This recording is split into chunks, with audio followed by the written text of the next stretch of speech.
Hello again, my little Guvesa, and welcome to another Viola Victory video. In today's educational broadcast, brought to you by the Ethereals, we will be taking a look at the resplendent forces of the Tau Empire.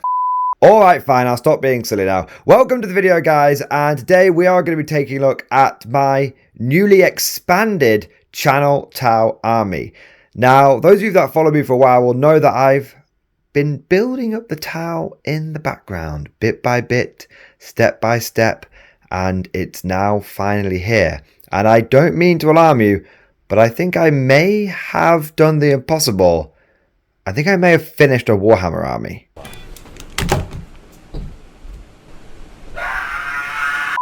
A bold statement indeed.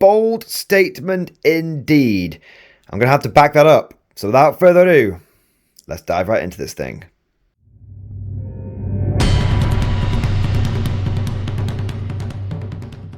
As is tradition with these army case overviews, I like to add a little bit of context before we dive into the different units. So the first thing to say is that this army is actually only exists thanks to the fantastic effort and generous contributions of many people in the Mordian community and in the Warhammer community and in my personal life as well. You see, this army started off when my big brother, who was getting out of Warhammer 40k, was putting his sort of 40k journey on hold for a bit, was very kind, and he basically gave me his Tau army. When I was starting up going full time a few years ago, I was obviously looking for more channel armies, more assets that I could use to try and make more content. And my brother said, "Hey, why don't you borrow my Tau army? And if I ever need it back, then I can have it back." But he was like, "I don't really think I'm ever going to want it back. So here you go." So that really got us started.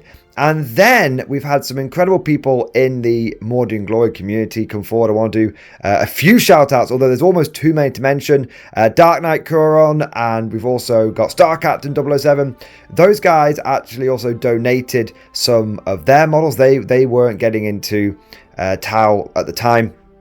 They were getting out of Tau, and they were like, "Hey, we heard you got a Tau army, we want to support that." So here's a few models. Star Captain sort of had a little Tau force that he just was like, "I'm never going to build this up beyond sort of 500 points, so here you go."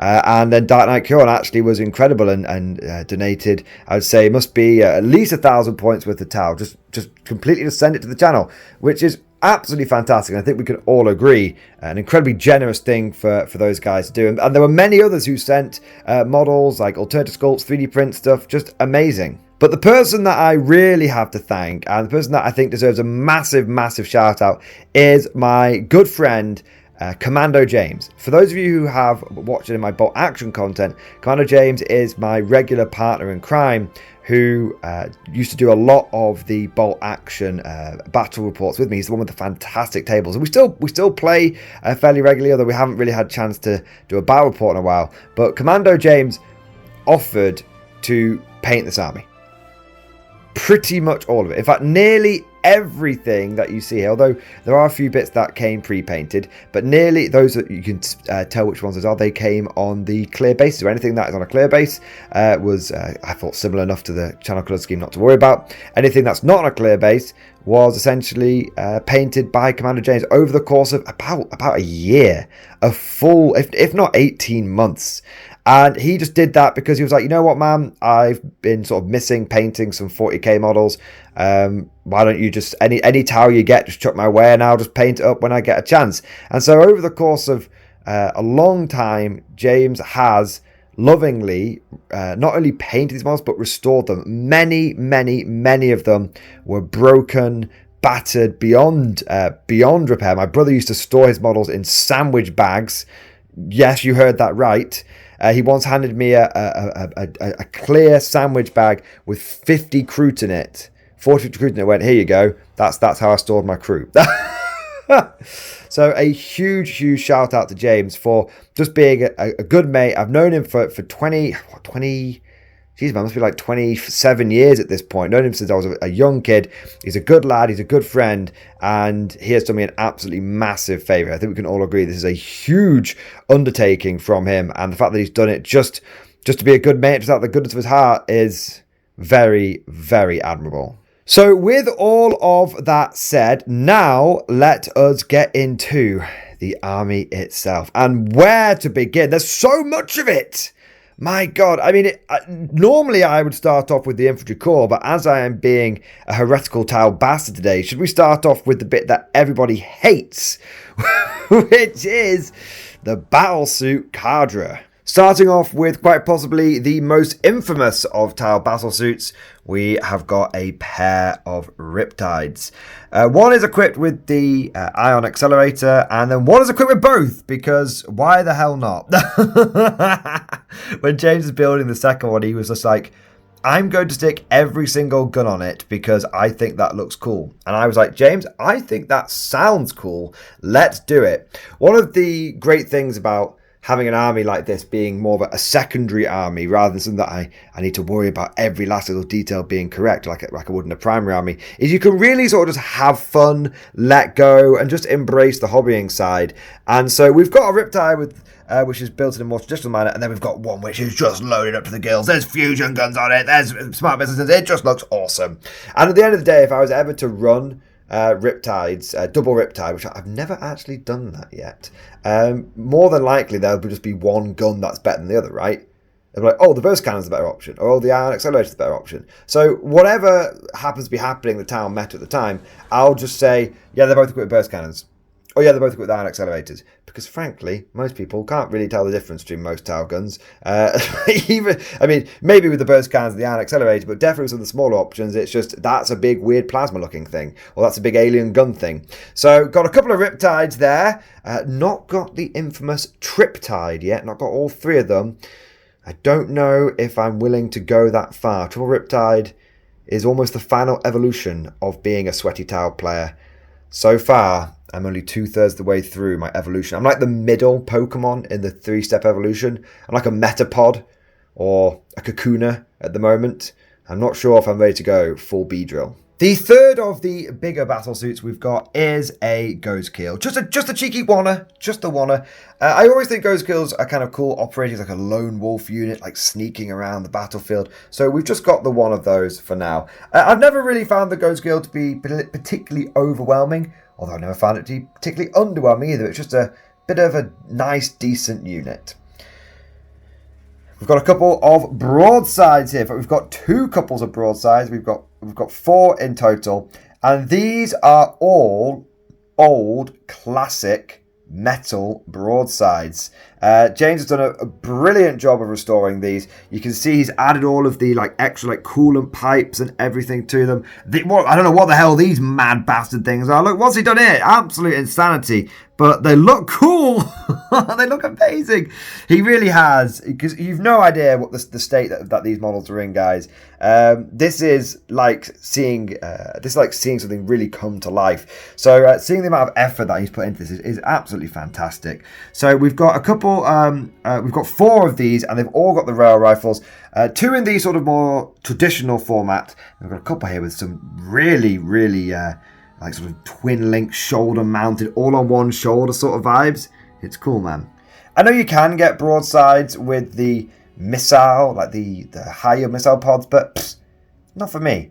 If it's a broadside, it's getting a rail cannon. And to be honest, I've always said that broadsides, because I've been playing against Tau since 3rd edition, and I've always seen them with the smart missile pods. I've always said that broadsides, no matter what the meta is, should be missile pod arms and should be rail cannon guns. After the broadsides, we have got a metric shit ton of crisis battle suits. Oh my god. So we've got 15 in total. They are on a bit of an eclectic mix of bases. That's just kind of the way a lot of them came. But as you guys know, I'm not really a stickler for base sizes, and I know a lot of people do get a bit bent out of shape, being like, oh, if it's not the right base size, you shouldn't take it to a tournament. Guys, I've played against many people who have been running their Gene Stealers on 25mm bases. They've been playing their what would you say, the heavy weapon teams on the 60mm bases. It honestly doesn't really matter unless you go into a tournament with the intention of going all the way and winning it and winning all 8 rounds in a super major. It really doesn't matter all that much. Just play it. Do you know what you do, guys? You just play it as if it was the right base size. You know, if you're on smaller bases and you're trying to fit into a piece of terrain that you wouldn't be able to fit into if you were on, let's say, 32mm bases and you're on 25s, just say, oh look, yeah, I can't quite fit in there, so that's fine. Just play it like a normal person. Do you know what I mean? I know it's a lot to ask because we're doing a video about Tau, but geez, we can give it a go, right?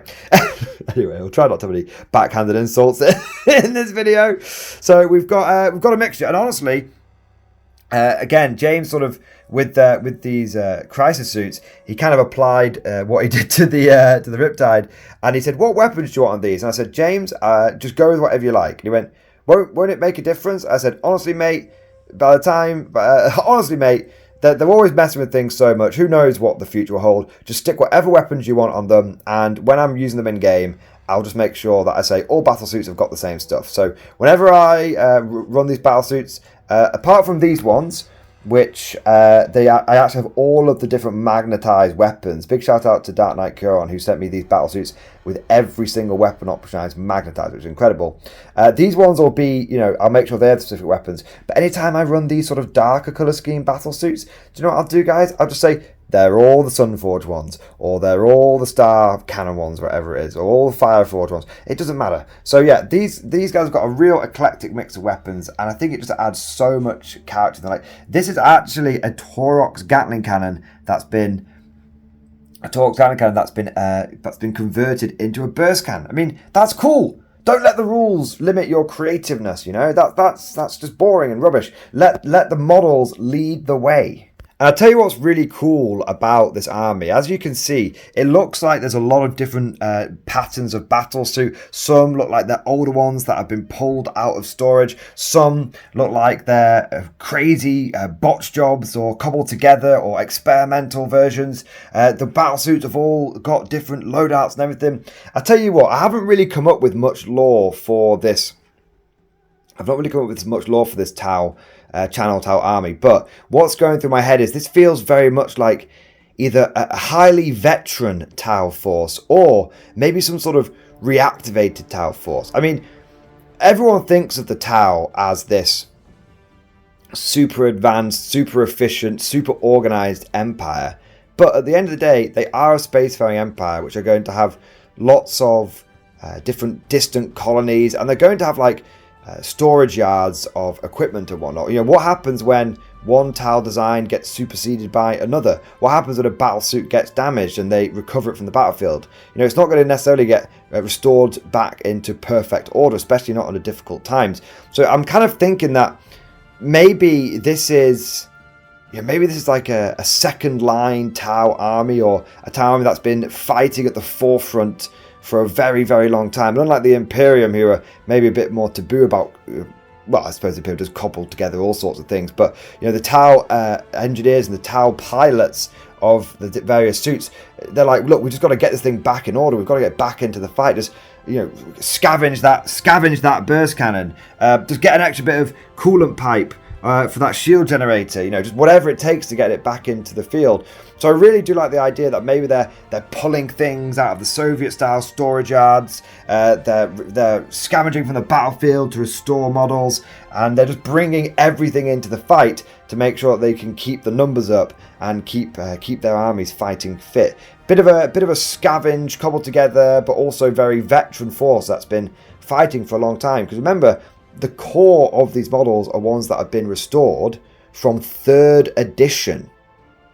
Many of the models that you're going to see today, guys, are original ones as part of my brother's army, and he had them from the very day that they came out when Tau were released in 3rd edition. So it kind of makes sense that they've been fighting for a really long time, and that wear and tear is starting to show. Occasionally, they get factory fresh replacements straight from the manufacturing worlds, but a lot of the time, they're having to make do with what they can get their hands on. In that vein, we have got the stealth suits. Now, we have got 18 stealth suits. Oh yeah, maximum stealth, baby. All of them with burst cannons, because I love burst cannons and stealth suits. I also hate them because I have many childhood memories of my brother taking 6-man stealth units and jumping on my guard platoons and absolutely hosing them down. This was in the edition when you didn't get armor saves against burst cannon because they're AP5 and your armor save was only 5+. But now I get to do that to people with my burst cannon, so it's all okay. So sort of leading into that theme, we've got loads of these XV15 battle suits. These are the original ones that were sort of based on Fire Warrior armor, and then we've got some of these. I believe they're XV25s. Correct me down in the comment section. Some of these more modern ones. So again, it really does feel like we've got some that are being pulled out of storage here, and we're getting some that are being sent from newly manufactured runs of these things. Now that covers all of the battle suits, and I think we can confidently say that this is a shitload of battle suits, guys. I mean, I never thought I would end up with this many, but like I said, thanks to incredible contributions from people all over the MG community, this army has really, really been able to expand and grow, and I can confidently say that it is at least double, if not triple the size of when I originally got my hands on this thing. And that is all thanks to the generous contributions from the community and the incredible restoration work that's been done by James. I am going to keep wanking all of you guys off because I just don't think it can be overstated. But it's not just battle suits, we've also got enough armor here to make a guard commander blush. We have got 3 hammerheads. We've got 2 with rail cannon, and we've got 1 with an ion cannon, and this one is magnetized, and I've got the spare rail cannon back there, so I can have either 2 rail cannons and an ion cannon, or I can have 2 ion cannons and a rail cannon. I would ideally like to be able to run 3 of the same, but chance will be a fine thing. Maybe if I was to get an extra rail cannon, do you know what I'd probably do? I'd find, some of the stuff like this, because I think I've still got a few of these spare rail cannons hanging about. I'd make like a contraption out of those and be able to convert a devilfish into an extra railhead if I needed it. Or does this bit come off? No, that one doesn't come off, and that one doesn't come off. No, those. 1 minute. This turret and this turret is stuck in. This is the only magnetized one. So if I wanted to make a 4th railhead, I'd have to be able to basically attach it to one of these guys, which is not the end of the world. Easily done. It fits in with the theme of the army. Oh crap, we need an extra rail cannon. We're getting absolutely slaughtered by these Imperial tanks or these Chaos tanks, whatever they're facing. Okay, well, we'll get together a few spare rail cannons from some recently battered broadsides, slap them on top, few extra cooling pipes and feed pipes and stuff. Boom. Cobbled together hammerhead. Makes sense from the perspective of this army. Speaking of devilfishes and stuff, though, 1, 2, 3 devilfish. This really does give me a really decent mechanized part of the army. I do tend to find that with Tau, because you get a lot of firepower from your battle suits, you end up with, and a lot of your infantry sort of capability from your battle suits as well. You tend to find that, unlike in a guard army where 3 Leman Russes would be laughed out the room and you'd want like 6 Leman Russes at least, and same with like Chimeras, I do tend to find with Tau you can sort of get away with about 3 of these and 3 of these, because these guys are kind of like your other mechanized, they're fast moving, and these guys are doing a lot of the work of tanks. But still, I think that's a pretty good armor core here. We've got 6 devilfish / hammerhead style vehicles, and we even got a couple of these little scouty boys, a couple of piranhas as well. Piranhas, melter guns on the front, or fusion blasters stay on the front, few drones in the sides. Overall 8 vehicles, combining that with all of the battle suits, and we've got a hell of a lot of firepower and maneuverability at our fingertips with this army. Now that covers all the big stuff, and it's time to get into the little stuff, and we'll start off with the leaders of the force. We'll save the best till last. We've got 2 ethereals here, and we've got 2 Kadra Fireblades. This is the legit Kadra Fireblade model. This is actually an alternative Kadra Fireblade model that was sent in to the channel, and I've been looking forward to seeing James build and paint this bad boy up for a couple of years now, or about 18 months now. Being able to, my infantry is a little bereft of leaders. With things like these guys, I can just allocate various suits to be crisis battle commanders if I need to, like enforcer commanders and all that kind of stuff. But I was until recently very bereft of leaders for my infantry corps. But now I've got a couple of ethereals and I've got a couple of fireblades. Realistically, I've got a leader for nearly every squad that I'm going to be running in this force. Speaking of which, we've been putting it off. We've been edging ourselves, but finally we're going to let it off, guys. It's time for the infantry corps. Because every day in the corps, it's like a day on the farm. Every meal a banquet, every paycheck a fortune, every formation a parade. I love the corps. And it wouldn't be a Mordian Glory infantry corps if there weren't at least 100 infantry in this force. And so, of course, there's over 100 infantry, guys. We have got 1, 2, 3, 4 units of fire warriors with the long pulse rifles. We've then got a unit of pathfinders at the front here with the rail rifles. I really like pathfinders. You know what it is, guys? I love the pulse carbine. Tell me I'm crazy. Tell me I'm wrong. I think the pulse carbine is a way cooler looking weapon. Way cooler looking weapon than the pulse rifle. The pulse rifle's fine. Don't get me wrong. It's it's a nice long rifle. But carbines, you don't see enough carbines in 40k. Marines have started getting a few of them, but you don't see enough of them. If it was a viable alternative option, I would equip every single one of my fire warriors with pulse carbines because I think they just look better. Now with this squad, back in sort of 8th and 9th edition when I had to pay for war gear, I used them as pathfinders. Now that war gear is free, I don't have any spare rail rifles for them. So sometimes I use them as pathfinders, but then I feel like I'm missing out on the rail rifles. So what I've started thinking about doing with them is running them as breaches. Because you know what's crazy? I bet a lot of people don't even know what a pulse carbine on a fire warrior looks like. 2 feet away at a table, these guys probably look close enough to breaches to get away with it. Or I could just use them as fire warriors with pulse carbines and just embrace it, do you know what I mean? Now what's cool is the way James restored these guys is he actually made them into Guvesa. So you can see there's all sorts of like human parts in there as well. So these and I'm not sure yet. I might commit to this. It might be too much heresy though, but I do quite like the idea of this being a proper Guvesa army. And like, you know how like you've got the blue guys in the squads, they're the actual Tau race people leading the units, but all of the other fire warriors, whether they've got their helmets off or their helmets on, they're the ones that are actually Guvesa. So it's a Guvesa force. Again, I kind of like that because it feels to me like it's a second line, it's a third line force. And maybe that feeds into the whole, they don't get the best equipment very often because the Tau are like, because maybe these guys are being piloted by the Guvesa as well. A lot of Tau lore fans will probably hate me for saying that, but maybe these are, these ones with all the battered and the scavenged equipment.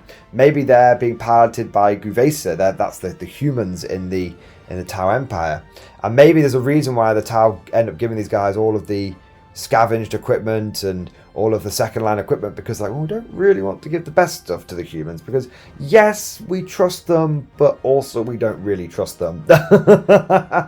So we've got basically 60 Tau infantry here. 1, 2, 3, 4, 5, 6. 60 Tau infantry. And supporting that, we've got the Kroot. I am Kroot. 1, 2, 3, 4 squads of Kroot. 40 Kroot in there. Also, we've got 4 Kroot Hounds. And we've got, I think it's 2003 or something mad. 2003 Games Day Kroot Shaper. There we go. Leading the force. At the back here, we've got a few drones. I know you don't really need drones anymore because they're just like basically war gear upgrades, but we've got a few drones. And I mean, look at this giant bastard. He's meant to be with the Pathfinders. Look at him, big ass recon drone. And then we've also got a couple of spare fire warriors because I think back in the day they used to come in boxes of 12. And so yeah, some of these. So that, I'm not sure, but I feel like they used to come in boxes of 12. And that's why we've got a couple left over. But that covers the infantry corps, the best bit of any army. And that covers the whole force overall, everything. I do have a few bits that are actually still in the pile of shame. Not much though. I've got a squad of 5 of the old Vespid, and I've got a squad of 10 proper breachers, and I've also got 1 more Crisis battle suit as well. But James had obviously done, and I've got another Cardra Fireblade as well. But James, of course, had done an incredible job at this point, and he said to me, you know what, man, these last few, I'm just not really feeling them. And I was like, bro, you've done an amazing work. You could have stopped halfway through it. It would have been incredible. So we'll let him off. Of course we will. Of course we will. But yeah, I've still got about 10, 50. I've got a bunch of drones. I'd say probably about 20, 30 models in the pile of shame. But when you think about it, do I even really need them? Do I even really need them? Because guys, like I said at the beginning of this video, I think this army is completed. I mean, realistically, what more do I need? I've got a buttload of crisis suits, a buttload of the stealth suits. I've got plenty of long-range fire support as well. I've got big suits. I've got the broadsides. I've got enough transports. Really, I've got enough tanks here to run a more sort of mechy style army here, and I've got 100 infantry. I mean, honestly, like I said, I've got, and with the Vespid and stuff in the background, I think taking into account maybe the bits of the pile of shame, which is pretty much one lazy Sunday afternoon sort of painting, maybe a weekend with a painting. It really does feel like I don't need to add anything else to this Tower Force. I don't need a Storm Surge. It's too big. It's too big. It's not me. Do you know what I mean? I don't need a Storm Surge. I don't need any more broadsides, really. I don't really need any more crisis suits. I don't mean to alarm you. Correct me if you think I'm wrong, but I don't see how you... I don't know, man. I don't know. This feels pretty complete to me. I've not got every single unit. I've not got 3 of every single unit. But I'm looking down at this force, guys, and I'm thinking to myself, is this army future-proofed? Is this army good enough that it's going to be viable in pretty much any edition when I'm going to want to run Tau for the foreseeable future? If you ask me, I think yes. But of course, all of that is just like my opinion, man. Let me know what you guys think down in the comment section below. Do you think there's anything I could add to this force? And before you say yes, fire, burn it all, I mean in terms of models. And do you think that this might be the first time in recorded history that someone has ever completed a Warhammer 40k army?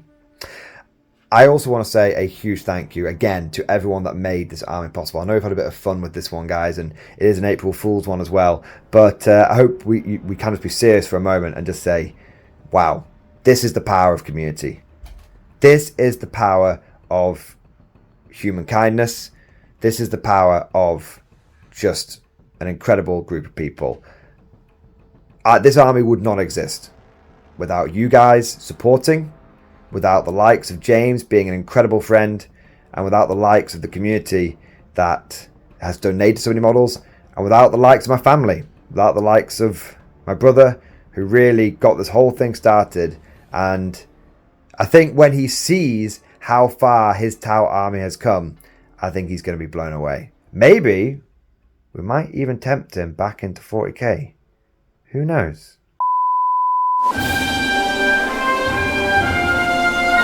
Would you like to know more?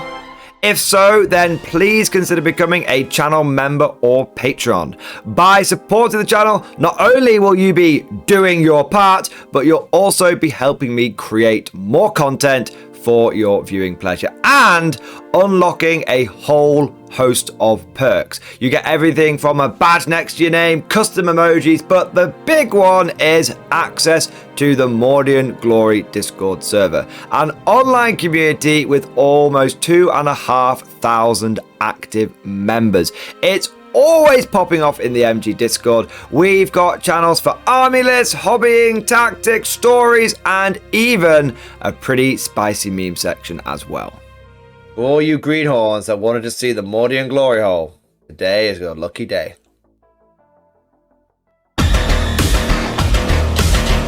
And joking aside, I do want to say a massive thank you to all of the current channel members and patrons. You guys are amazing, truly the lifeblood of the channel. I could not do Mordian Glory full time without the incredible and generous support of my members. So thank you guys so much. And last but certainly not least, I want to say a personal thank you to all of my top tier Patreons.